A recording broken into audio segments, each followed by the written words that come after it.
Hello, biologists. Today we're going to talk about fungal diversity. We're going to talk about how we know different species of mushrooms are different species of mushrooms and what kind of species of mushrooms we have in our area, which is the Pacific Northwest. We're going to start with an amazing mushroom. This is the humongous fungus. It's considered the largest living thing on Earth. That's not colonial. And I add the caveat colonial because there's some forests that are all one genetic individual, but each tree is short-lived. And so that's a colonial individual. This is a non-colonial individual, meaning it's got one body, not many bodies. And it is 3.3 or 3.7 square miles. It covers 2,385 acres, and it's a fungus. It's called Armillaria oscea, and this is what it looks like when it puts out its fruiting body. But remember, the mushrooms are only used for sexual reproduction. So this 3.7 square fungus is invisible. It's in the dirt, and we know it's there because we've taken biopsies around the Blue Mountains, and we have found the same fungus mycelium the entire way around. What's really amazing is we don't know how old it is. We estimate it may be as old as 8.6 thousand years, which is kind of exciting. And if we were to take it out of the soil and weigh its mycelium, we estimate it would be about 35,000 tons. So it's a huge fungus. It's also a problem, and it's a problem because it's a pathogen. And so here I have a video that I'll link to from OPB, Oregon Public Broadcasting. And it will go through what this fungus is and how it's affecting the timber industry in Eastern Oregon. And so it's really interesting. I'm excited for you to check it out. Now let's discuss how do we tell what fungi are and how we can tell if they're different species. Now, because fungi reproduction is so rare and so hard to watch and so hard to understand, we use the morphological species concept. So when you see those phylogenetic trees of fungi, or when you hear that there's different species in a genera for fungi, that's related for its morphological features, its body features. And all mycelium looks the same. So when we say body features, we mean of the mushroom. So here I have some beautiful mushrooms for you. I'll put photo credit to who does it, except if there isn't one, it means it's my photo. I tried to use as many of my photos as possible because I'm really proud of all the mushrooms I found, and I want to show off what mushrooms are in our area. So this is an Amanita. It's probably Amanita geminiana or Amanita africa. It's hard to identify Amanita as species, but it's definitely an Amanita. And I can tell what genus it is by looking at it because I'm noting the body features. So the first thing we look at is the cap of the mushroom, which is called the pileus. Then we look at whether or not it has gills or pores or teeth. That's called the hymenophore. Hymenium is where it produces its spores. If there are gills, like in this Amanita, they're called lamellae. Then we look at its stipe, which is its stem, and we see whether or not it has a little skirt. Amanitas do. They have these cute little skirts. They're called annulus, and that annulus covers the gills when they're immature. So it's a protective layer for the gills, and it will sit there and look like a sweet little skirt. Sometimes it falls off so you can't see it. You can see just the corners of this one here. So that tells me that that is in a group that has a skirt. Then at the base of my Amanita, it's kind of swollen at the bottom. I can see there's this ruffly material. You can see it here. Looks really good in this immature one. That is called the vulva. It is part of the universal veil. The universal veil covers the whole mushroom as it's developing. So the partial veil covers the gills, the universal covers the whole thing. In this baby Amanita, I can see this white fuzz all over it. That's the universal veil. And as my Amanita grows and the cap gets bigger, that fuzz spaces out, and I get the dots on top of the mushroom that you see on like toadstools and Super Mario mushrooms. So those are remnants of the universal veil. And that's what we call them, universal veil remnants on the top instead of dots. And that is an indicator with the vulva and the annulus that this is an Amanita.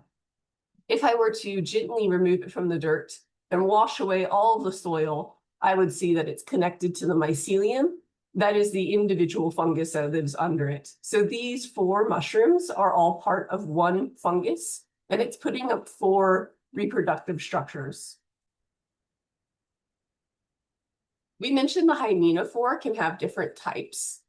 So here we can see the gills. This is lamellae. This is an agaricus xanthodermis. Here we have pores. These are little round or kind of angular structures inside the pores on the surface area of this material. That is where the basidia are. On the edges of these gills, that's where the basidia are. And then here we have a beautiful hericium.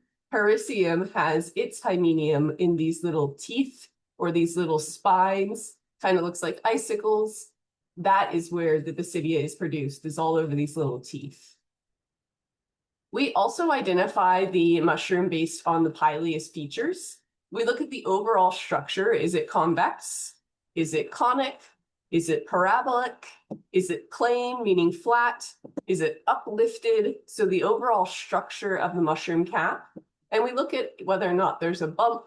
This one here, if it's really big, is called an umbo. If it goes down like a belly button, it's depressed or umbilicate, because umbilicus means belly button. So think like a little belly button going in. We also look whether or not it's got hair on it. So it could be velvetose, which means just like, you know, that baby hair on the tip of your cat's nose, that's velvetose. Or it could be full on hirsute or hispid or tomatose or villose, and that determines whether or not the little hairs are kind of curly or they're straight, or if it feels like suede. So there's different characteristics that we pay attention to when we touch the top of the pileus. The pileus can also have scales. Those are called squamose. We have a group in our area that has a lot of scales that I'll show you in a second. It's really beautiful. Then we're going to figure out whether or not it has that universal veil. So this is Amanita muscaria. When it's in a stage like this, and the amanita is covered fully by the universal veil, we refer to it as the egg phase. So if you were to take one of these round things and cut it in half, you would see that inside there is a developing mushroom. That's actually really important because this, if you couldn't see the red, looks a lot like a puffball. And puffballs are edible, but amanitas are mostly toxic and they're our deadliest genus. So sometimes people will pick something like this, thinking it's a puffball, like look how thick that is, and they'll eat it without opening it. And you want to be sure to open your puffballs and make sure it's not actually an amanita, because amanitas can kill you. As this grows, as this mushroom grows, this universal veil will space out and we'll get those universal veil ruminants on the top of the pileus that is really characteristic of the Amanita genus. Then here we have a beautiful Cortinarius. This Cortinarius is also protecting its mushroom as it develops, but instead of a universal veil, it uses goo and slime. So this is called viscous, and this is a gelatinous protein mix, and it is as slimy as it looks. And so the idea is predators won't want to eat this because it's really nasty. And in fact, there are some edible mushrooms that are covered in a layer of slime, but you have to remove the slime before you eat them. Otherwise, you'll get terrible diarrhea. So this will cause nasty diarrhea. But if you can remove the slime, sometimes some slimy ones are edible if you're so inclined to try doing that. Another thing that we look for when we're identifying mushrooms is whether or not it changes color when it's bruised. We call that staining. Here I have an agaricus xanthodermis. Xantho means yellow and dermis means skin. So when this skin is scraped or bruised, it turns color and it changes color to yellow. This is a common one that we have on the Mount Hood campus. It's really cool to see. We also have some that stain blue. So here's a bolete. It's got pores instead of gills, and it stains blue when it's cut and exposed to oxygen. Here's another bolete. It stains this black purple color. Sometimes these color changes are instantaneous, and sometimes they take a few minutes. Often the color change will indicate whether or not a species is edible.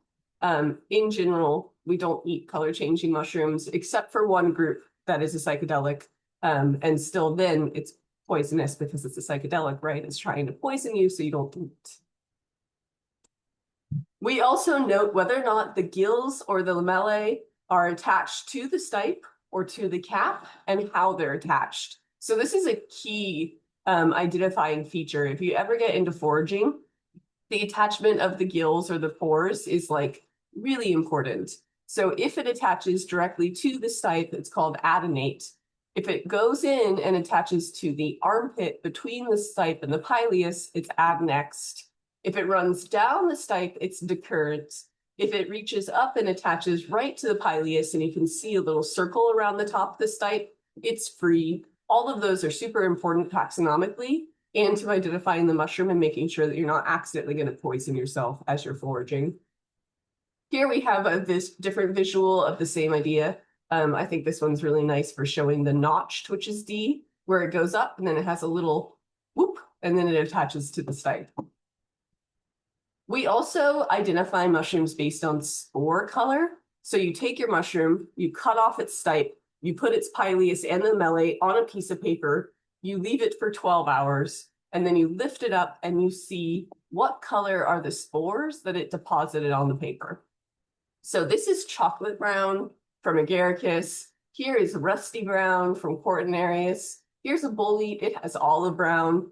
Amanitas have white spores, so you have to make sure to put them on different colored papers, because if I put that on white paper, I wouldn't be able to see the white.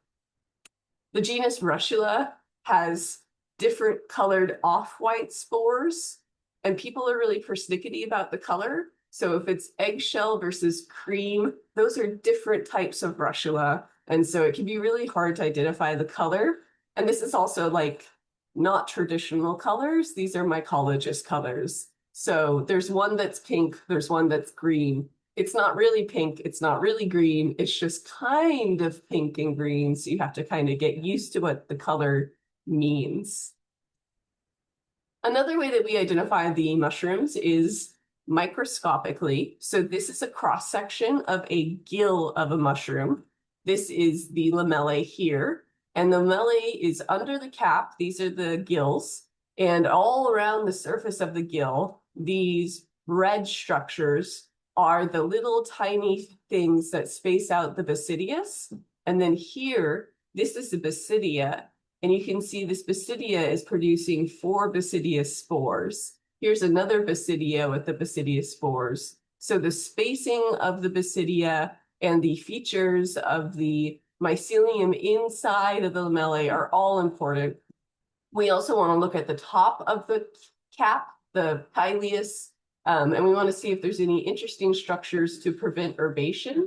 Those are called cystidium. I have another slide coming up to show you the different types of cystidium. We name the cystidia based on where it's found. So pleurocystidia are found on the side of the gill. Chylocystidia are found on the tip of the gill. Sometimes there's cystidia on the cap. Sometimes there's cystidia on the edges here. They each have a different name. So the taxonomy and the vocab help you identify the species based on its morphological traits. When we're looking at the microscope, we also want to identify whether or not the hyphae has dividers between the cells. If it does, if it has cell walls between the cells, we say it's septate. Each of these is a septum. More than one is a septa. That's just what we call the cell walls in fungi. If it doesn't have it, which is pretty common, it's cenocytic, which means no septa. So there's no cell walls in between these different cells. We're also going to look for clamp connections. These are annoying because they're really hard to see. And if they have none, maybe it means that you just didn't get a right section of the body. So you have to look a lot to try and find them. But if they have them, clamp connections are an important taxonomic feature. A clamp connection is a specialized way that fungi sometimes grow different cells. So here I have a little mycelium. It's dikaryotic. These are the nuclei that are haploid from each of the parents. They have not yet done karyogamy. So this is plasmogamy so far, but not karyogamy. Here we've identified them as B and A to note meaning type. And now this cell is going to divide into two cells. And the way that it does it is so weird. Are you ready? So here, we're going to create a little projection on top, and you're going to put nuclei A into that little projection. Now, both nuclei A and B are going to do mitosis. So they're both going to duplicate themselves. And the new nuclei are going to move into the tip of this hyphae where the new cell will be. You're then going to form a cell wall blocking off the new A and B from the original cell, but A is still in this weird little projection. And so it grows backwards and it adds itself back to the cell behind it. So bizarre. And as it does so, it creates these little connector tubes that we call clamp connectors. So this is where one of the nuclei migrated back to the cell behind it. We also want to look at spore ornamentation and spore shape. If your spore is perfectly round, you call it globose. If it is curved and looks like a boomerang, we luckily call it curved. There's lemon-shaped, there's pear-shaped, there's ovulate, all sorts of cool things. Fusiform is football-shaped, but if the football got kind of pulled out. So that one is really common, fusiform. Then we look, does it have ridges on it? Does it have spikes? Does it have a web pattern? Is it veiled? Each of those has a vocab word associated and helps you identify your fungus to species. Here are the cystidia that we mentioned earlier. Cystidia are sterile cells, so they're not basidia, and their goal is to prevent herbation. And so the way they do this is they work like swords, basically. They grow out the sides or the bottom or other places on your fruiting body, and they are huge, and they are sometimes thick-walled and sometimes encrusted with crystals or spikes or weird projections. And these are intended to stop bugs from eating your mushroom. So if you were a bug, coming up here and trying to bite on this would mess up your little mouth parts. And so it's a defense mechanism. Here we have some really thick ones. Here we have some that are filled with different types of resins that make them unpalatable. We have some that are huge. Each of them gets a different name. Each of them would get a different name based on the location as well. So you could have leptocystidia that's either chiro or plural, depending where you find it on the mushroom. And then everything taken together looks like this. So here are the morphological features all together. If you were using identification key, it would look like this. There would be a picture of the mushroom. This one is itty bitty on a broadleaf. So here it is right there. If you zoom in, you can see these tiny little mushrooms growing from this rhizomorph, this little line. And then if you look at the key, A is basidiospores. There's a scale bar here. The scale bar is 10 micrometers. B is basidia. Some had 4 little projections, some had 2. D is the chylocystidia, the pilepelleus, and there's a thing covering the base of my screen, so I can't read the last ones, but you see the point. All the different features listed together. So these pictures I'm showing you right now are actually from my thesis. This is from the morphological monograph of Mycena from northern Thailand. What that means is I studied Mycena from northern Thailand, and I wrote up a little book about what they look like. That's morphological monograph. So here's one that was an unknown species. We still don't know what the species is. It is unnamed. We will not be able to name it until someone goes back to the exact location and finds a similar mushroom and can verify that it exists more than once. So you need more than one type of it to say it's real. Here is Mycena longicita.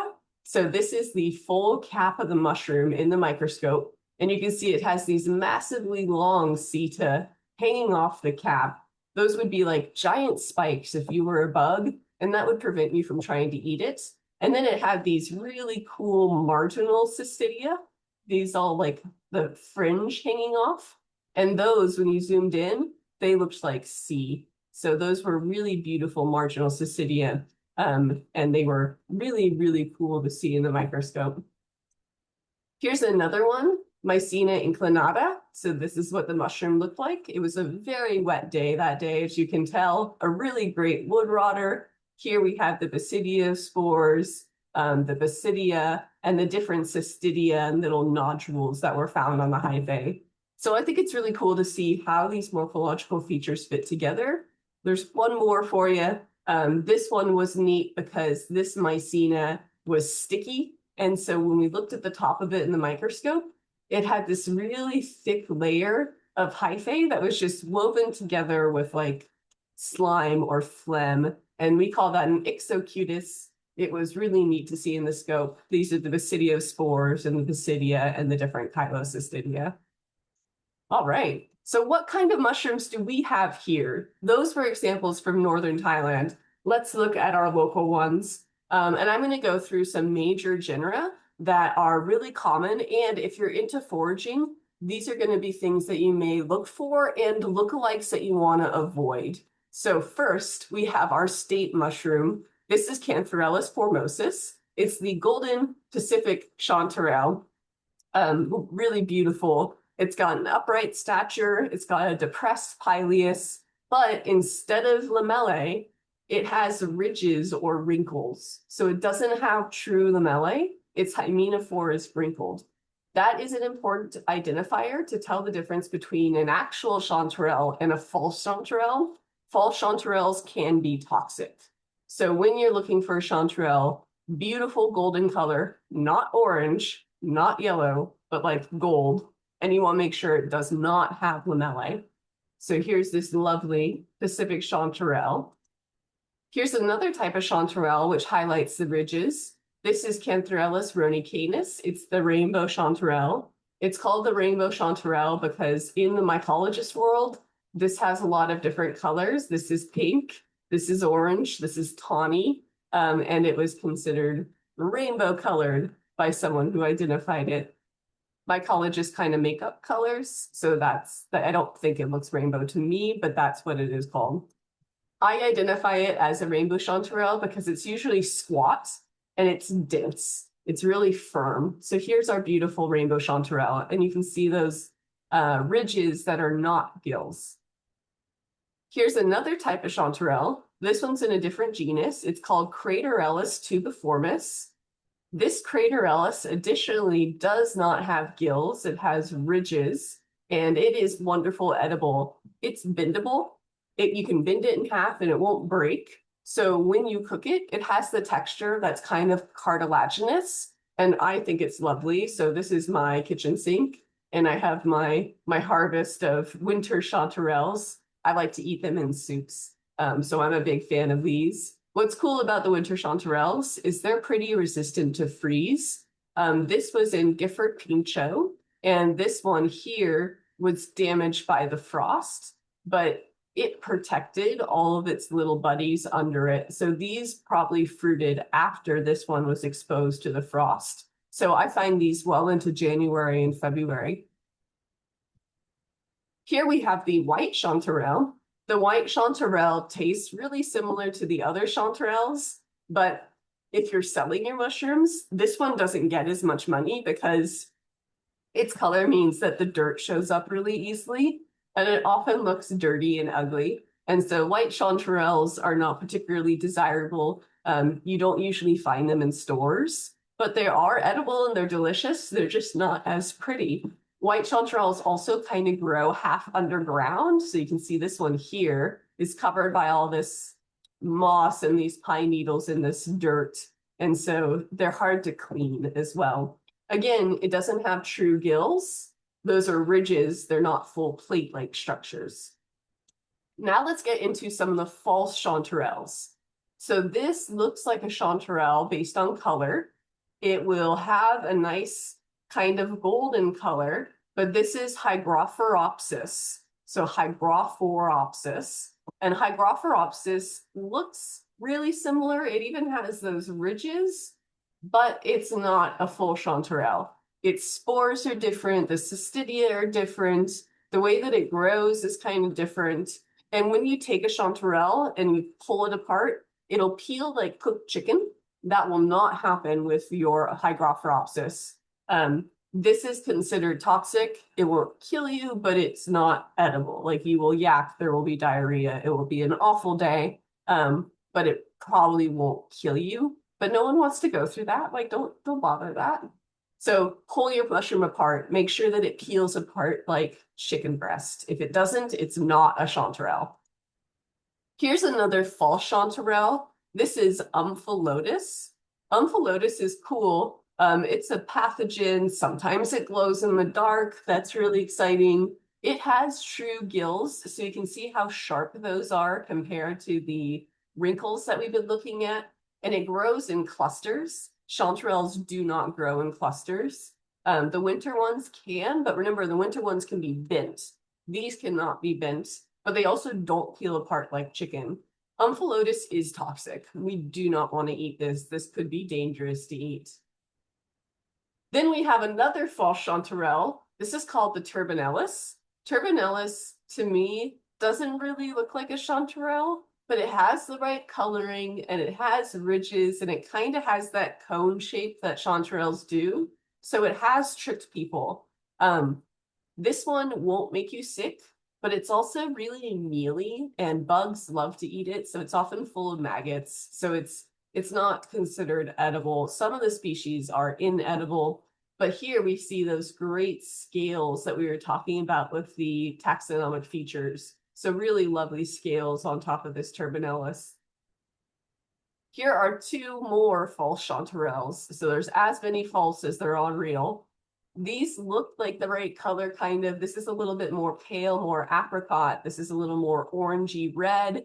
I don't think either of these is golden. They will not peel apart like chicken. They have true lamellae. Those are your two indicators that these are not chanterelles, but they occur at the same area, and they have tricked people before.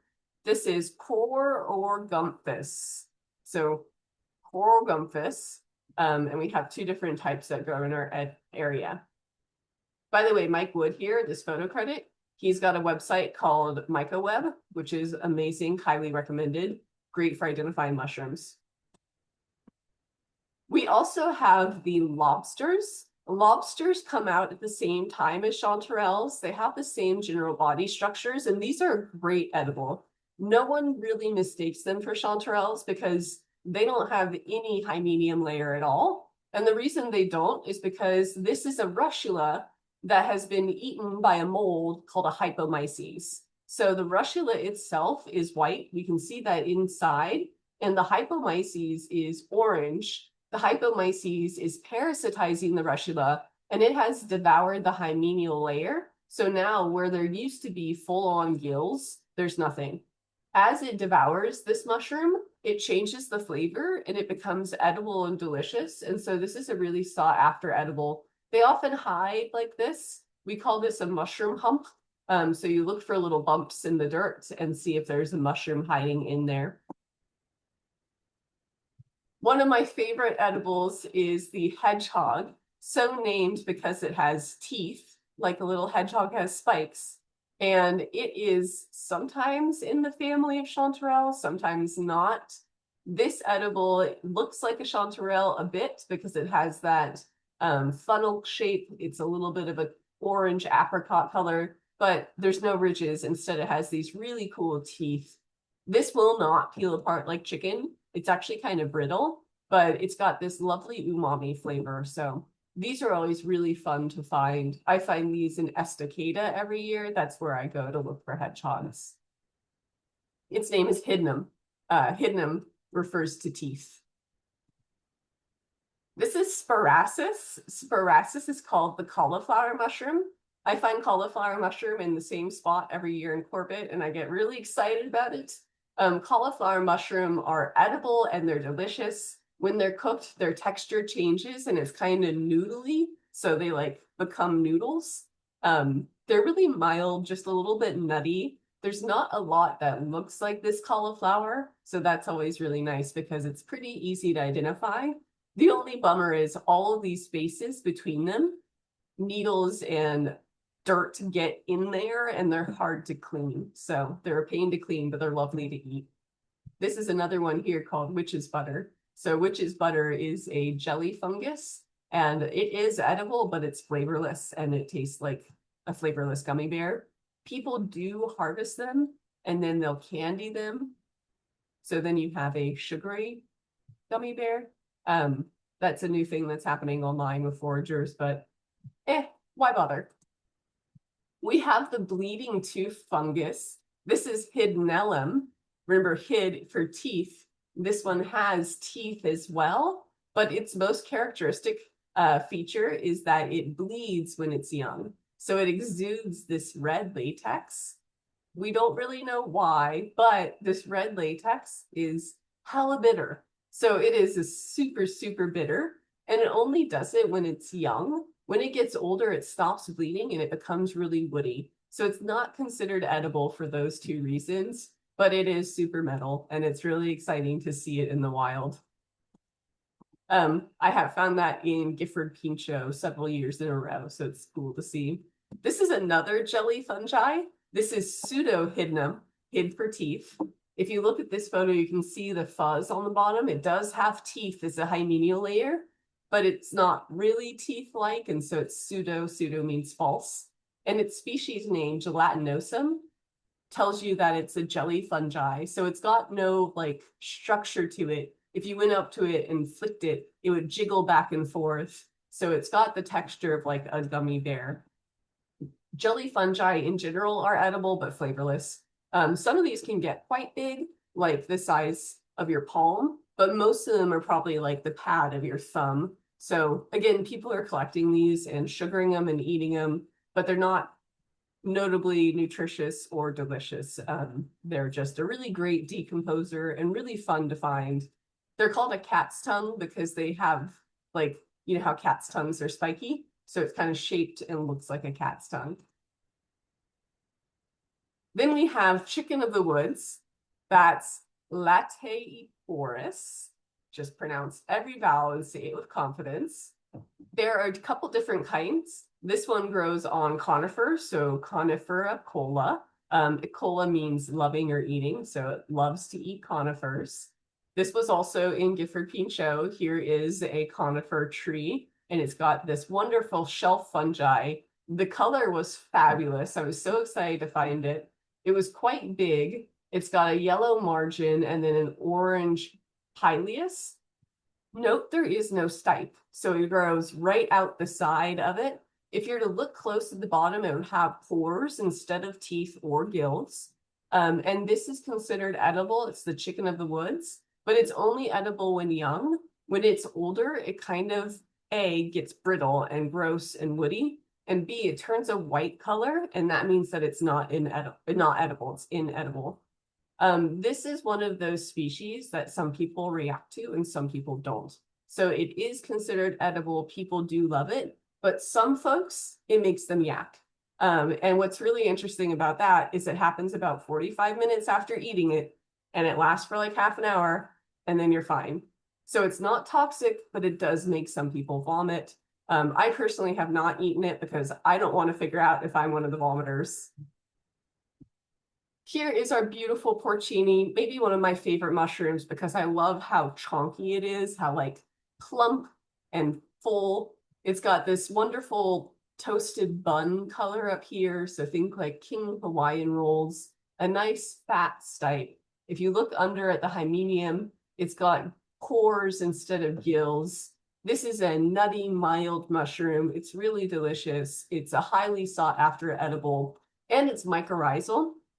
Here, this is from campus. Both of these pictures are from campus. This one is from by the theater. This is over by fisheries. And these are associated with these oak trees. So there's two different types of oak trees that these mushrooms are associated with on campus. They're associated with other types of trees as well, but the ones that I have these pictures of. And that means that this fungus is providing the tree with water and nutrients, and in return, the tree is providing the fungus with sugars. So that's our mutualism that we talked about before. Really wonderful mushrooms. These porcini by weight are as valuable as timber. And so since they're associated with trees, they tend to be associated with older, mature trees. There is a push now to conserve forests that have porcini. because if you are to keep them alive, you can sell them and make good money.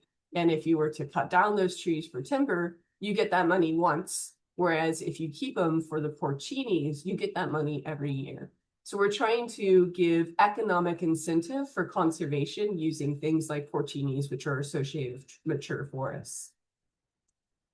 Here are beautiful Amanita muscaria. These are both from campus. I love how clustered these are. We can see some really important taxonomic features. We have the universal veil remnants on the cap, on the pileus. We have the annulus hanging down. You can see that skirt on the stipe, big free lamellae. And if I were to dig it up, you would see that there's a vulva at the base of these stipe. Absolutely gorgeous.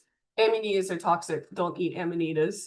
Yes, there are some edible amanitas, but it's our deadliest genus. It's really not worth it. There's a t-shirt that I keep thinking about buying that just says amanitas, they'll kill you. Here's our deadliest amanita. This is Amanita phalloides. It's called the death cap. This is from campus. I actually found these amanitas right next to those porcinis. So deadly ones and wonderful edible ones growing together.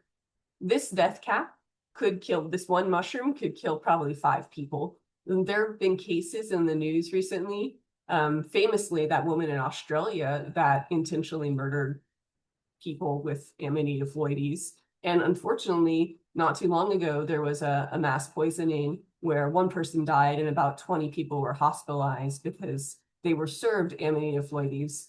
And you might be like, why? Why would you do that if it was such a poisonous mushroom? And the reason is Amanita phalloides in America is deadly. The same mushroom in other countries is edible. Specifically in Southeast Asia, the mushroom that looks like this, looks like it exactly, is edible and delicious. And so if you are a Southeast Asian immigrant, you move to this area, you find a mushroom that you have spent your entire life collecting, it literally looks exactly the same, but ours is deadly. And so that's a problem because we don't have a lot of information out about how location changes what you can forage. And so most people that die from Amanita phalloides are eating a mushroom that they absolutely know. They know how to collect. They just don't know that it's deadly in this location. So we need to work on our mushroom outreach. Also, amanitas will kill you. Don't bother with amanitas. Here are some characteristics. Amanita phalloides does not have the universal veil remnants on top. Sometimes it has a patch instead of dots, but it usually falls off. So we're looking for an annulus. And then here, the Amanita phalloides has a big sac-like vulva. So you can see it really well in these pictures. You could stick your finger down in it. The egg casing, as it was developing, stays on and sits there kind of like the end of a reptile egg. So it's really notable that way. It has a kind of greenish yellowish or brownish yellowish color. So look out for Amanita phalloides. Really beautiful to find. You can touch it. You can touch every mushroom in America. And that's not true for Australia. But in America, you can handle every mushroom. You can smell every mushroom. You can even lick it, just don't eat it. So taxonomically, being able to pick it up and look at it and smell it is important to identifying it. Just don't eat it. Here's Mycena. This is Mycena hematopus. I've showed you pictures of this Mycena before. It's one of my favorites. This is from on campus. It's got a beautiful pink color. It's got that frilly edge of the margin of the pileus. And its most distinctive feature is when you cut it, it bleeds. So heme for blood, hematopus, the bleeding fairy bonnet. We also have some other bleeding mushrooms. This is Lactarius rubidus. So this mushroom is commonly called the candy cap. I find it on campus every year. It has the texture of an orange peel. When you break it, it bleeds, but it has to bleed like a 2% milk, not a whole milk in color. If it's whole milk, if it looks like Elmer's glue, it's not edible. But this one, see how it's a little bit watery? It is edible. And this mushroom doesn't taste like much, but when it's dehydrated, it smells like maple syrup. And so this mushroom is often added to desserts, hence calling it the candy cap. It adds like a little aroma, but it doesn't I think it kind of tastes like dry oats. It is really neat though that it smells so sweet. Here we have oyster mushrooms. This is Pleurotus, pleur for lung. This oyster mushroom looked to someone like an oyster shell, and that's why it's ostriatus. That means oyster. It's a wood decomposer. It's really common. I found it right on the Sandy River at Dabney and at that little park right behind the Sugar Pine Drive-In. So super common wood rotter. It's a delightful edible. I think it's a little lemony. It's really nice. This is one of the ones that's really easy to grow. So I grow this at home sometimes. It's really fun to grow. There is a lookalike, however. This is Pleurocybella. Pleurocybella is found in the same areas, but oyster mushrooms grow on hardwood, and Pleurocybella grows on conifers. So to tell the two apart, you really need to know your trees. Pleurocybellus, the angel wings, is now considered toxic and deadly. We used to consider it edible, but lately it's been linked to different deaths. And so now we no longer consider it edible. The only real way to tell them apart, because the Pleurocybella is supposed to be thinner in flesh, but I found really chunky ones, is identifying the wood. So if you're collecting oyster mushrooms, please be able to identify your wood. Then we have corals. Corals are generally placed in the group Romaria, and they are absolutely gorgeous. They come up from the earth like this. They're almost all mycorrhizal. There's a couple wood rotters, and they have these little projections, these little fingers, and it's up on the tips of these fingers where the hymenium is. So most of the branches are actually sterile, but up on the tips, that's the hymenium layer. Really beautiful. Some of them can be bright colors, bright yellow, bright red. Then we have our tried and true Schizophilum commune. You know this one because it's wonderfully got 23,000 different sexes, and it's the most common wood rotter in the world. So you will find this one if you're looking for it. What's cool about the Schizophilum is that each one of these gills forks. So you can see this is one gill here, and then it forks into 2, and it forks into 4. That is a special feature of Schizophilum. So Schizophilum is the split gills because they fork as they grow. Really gorgeous. It's usually furry on top, so it's called tomentos. Now, if you're interested in mushrooms, there's some keys I recommend. Keys are really important for taxonomy. What it means is it'll give you 2 features, something like the color of the cap is purple, or the color of the cat is not as above. And then each of those features will lead you to another couplet. So if it's purple, you go, yes, and you'll follow the line and it'll say, go to number 2. And number 2 will be like, the cap is smooth, or the cap is tomentos. And you'll choose which one fits your mushroom better and keep following the key until it gives you the identification for that specific mushroom. I recommend the Pacific Northwest Council key. I really like this key, and I'll put links to these on Blackboard, because there are pictures for a lot of them. So you can pull up the pictures and compare that way. Mike Wood, his website is MycoWeb. I pointed out his name. He's got incredible pictures. He also has a book out. And for full disclosure, he was on my thesis committee. He is an incredible mycologist. One of the people that he works with really closely is Dennis Desjardins, who is my graduate professor. So MycoWeb is a wonderful resource, great descriptions, great photos. Then there is Mushroom Expert. Mushroom Expert is from the Midwest, and it is common knowledge for mushrooms. The name Mushroom Expert was actually a joke because Michael Koo, the guy behind it, was making a joke about how hard it is to become an expert at mushrooms. There's wonderful information on that website. The joke is no longer true. He is a mushroom expert, and I love that website. I use it all the time. Great photos, great keys. And then here is another Mushrooms of the Pacific Northwest key for you to check out. This one's cool because there are pictures as well as you get used to identifying the morphological features. So I hope that helps. Let me know what kind of mushrooms you find. You can email me pictures of mushrooms anytime. I love talking about mushrooms. I hope you have a great day.